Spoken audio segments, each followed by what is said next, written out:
Então vamos iniciar nossa reunião pedindo força, amparo, destreza, coragem, atenção, acreditar na nossa intuição, pedir aos nossos espíritos consoladores, aos nossos anjos da guarda, que nos deem a intuição necessária a fim de tomarmos as boas decisões. Também que eles nos ajudem a nos proteger de todos os males, aos maus pensamentos. Peça, porque você nunca estará sozinho. Cada pessoa que nasce, ela tem o seu espírito protetor. Às vezes nós o decepcionamos e ele se afasta temporariamente, nos deixando desprotegidos e sob a influência de espíritos malfazejos, maléficos.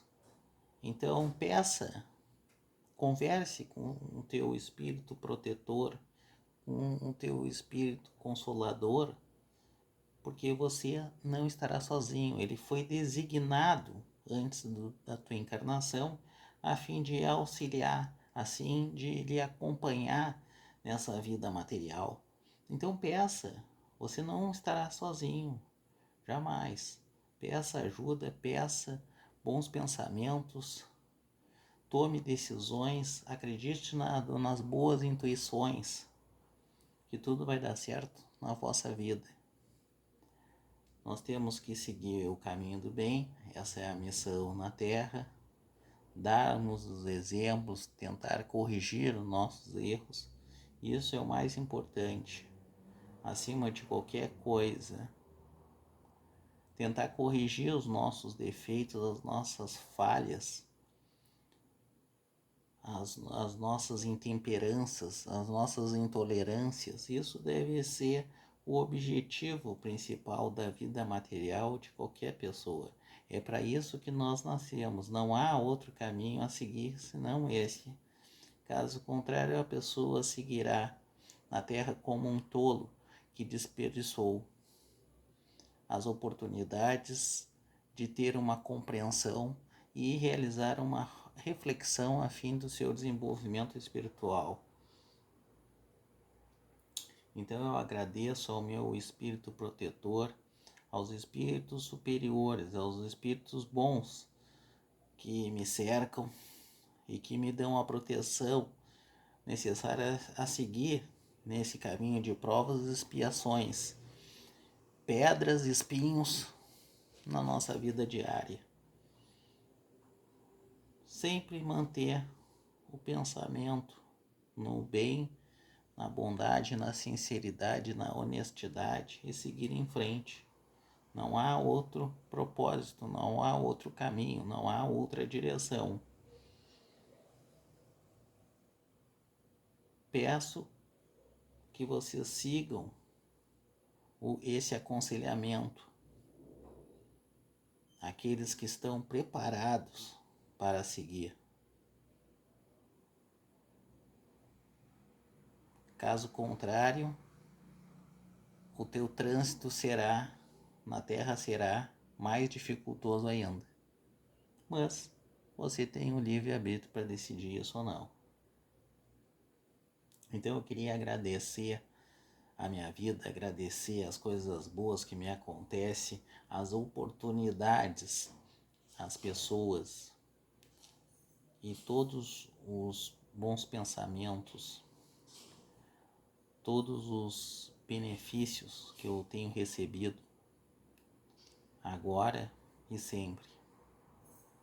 Aos meus familiares, agradeço aos meus amigos, agradeço às pessoas que gostam de mim, às pessoas que são fraternas. E também desejo que todas essas pessoas alcancem os seus objetivos e estejam iluminadas no caminho e na missão a qual tem que passar nessa vida material, contem comigo. Irei ajudá-los da melhor forma e da melhor maneira possível. Podem contar comigo e com a minha amizade. Estou ao seu dispor.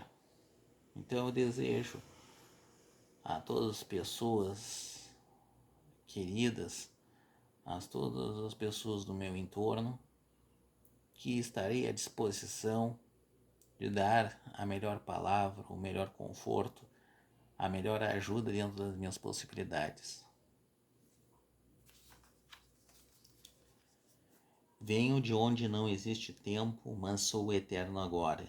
Por isso nada é longe, não há morte, não há tempo, não há espaço, não há azar nem sorte. Por tudo isso fica o amor e fica o abraço. Bem-vindos à vida, tudo é trama, tudo é laço. Não há fim e nada cessa. Tudo o que existe só começa. Autora Edilene L.M. Lemos.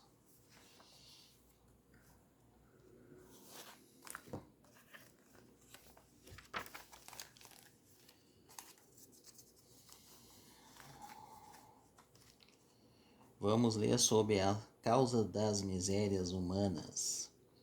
Espanta-se em encontrar sobre a terra tanta maldade e más paixões, tantas misérias e enfermidades de toda a sorte, e se conclui disso que a espécie humana é uma triste coisa.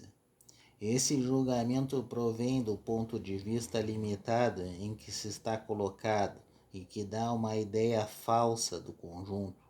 É preciso considerar que sobre a Terra não se vê a humanidade, mas apenas uma pequena fração dela.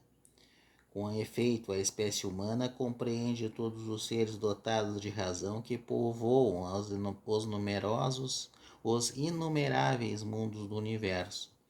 Ora, o que é a população da Terra perto da população total desses mundos? Bem menos que a de um lugarejo em relação à de um grande império. Então, esse mundo aqui, nós estamos em desenvolvimento, nosso espírito. Por isso é tanta maledicência, tantas coisas ruins, prejudiciais. Mas a nossa missão, como eu já disse, e vou reforçar isso, é ajudar o nosso próximo, criar, agradecer, criar um ambiente, uma cidade, um local, uma organização que seja fraterna, com direitos e obrigações, mas que seja fraterna, de ajuda ao próximo, com cobranças, com oportunidades, com direitos e com obrigações, mas nós temos o dever de ajudar uns aos outros. Essa é uma missão. Caso contrário, a nossa missão, advinda do egoísmo e do individualismo, que infelizmente abate todos nós, atrasará o nosso progresso espiritual e não nos facultará na vida material nós progredirmos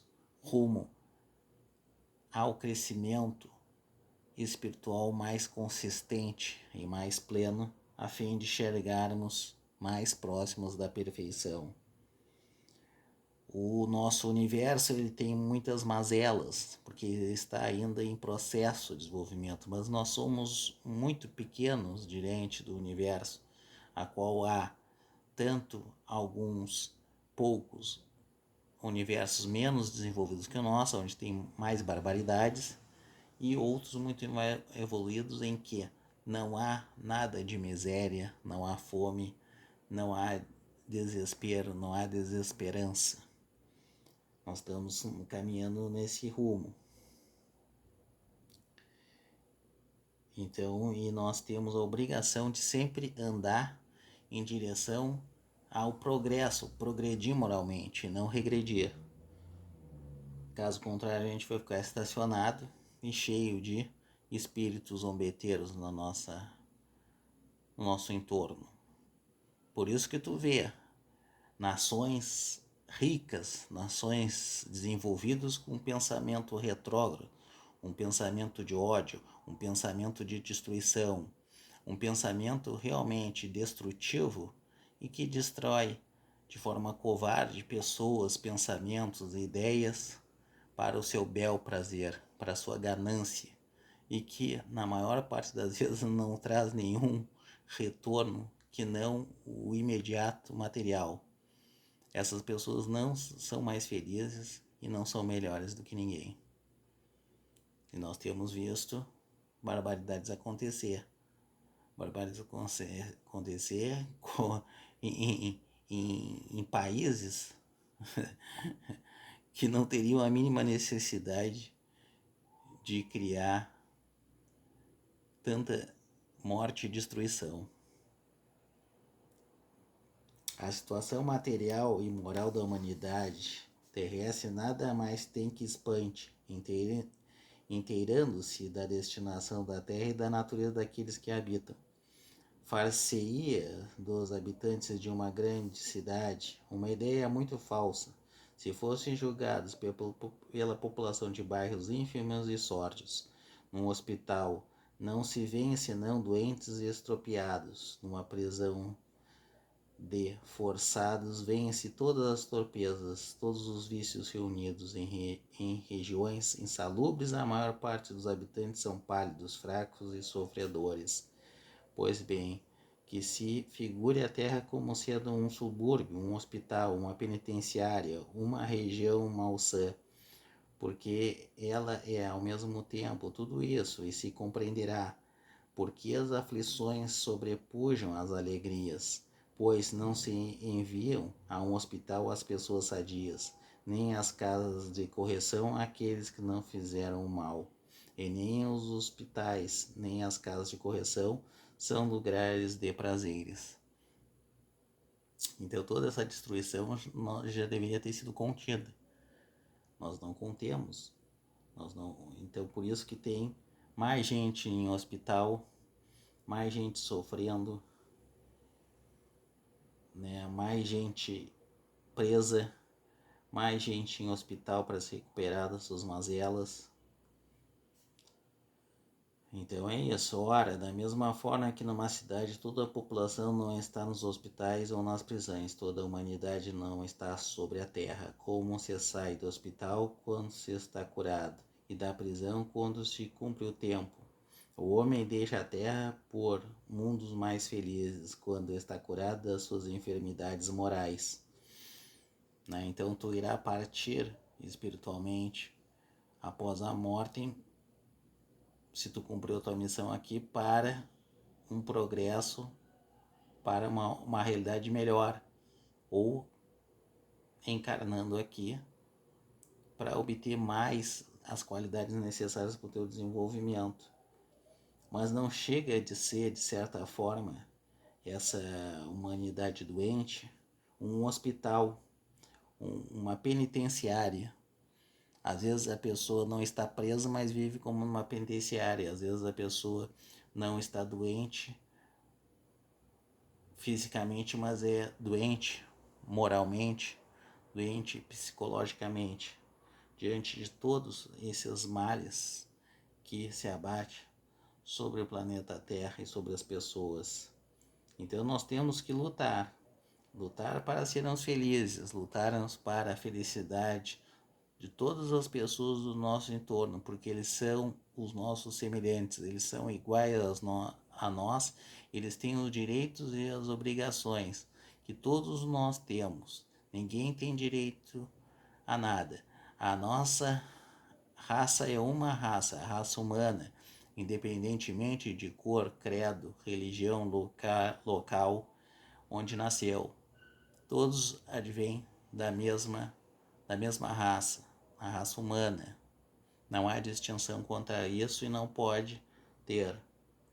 Quem não segue isso está errado, está cometendo uma fraude muito grande e receberá uma punição muito forte. Então eu fico por aqui. Muito obrigado, que assim seja. força, equilíbrio, destreza, atenção, alegria, felicidade, solidariedade, fraternidade.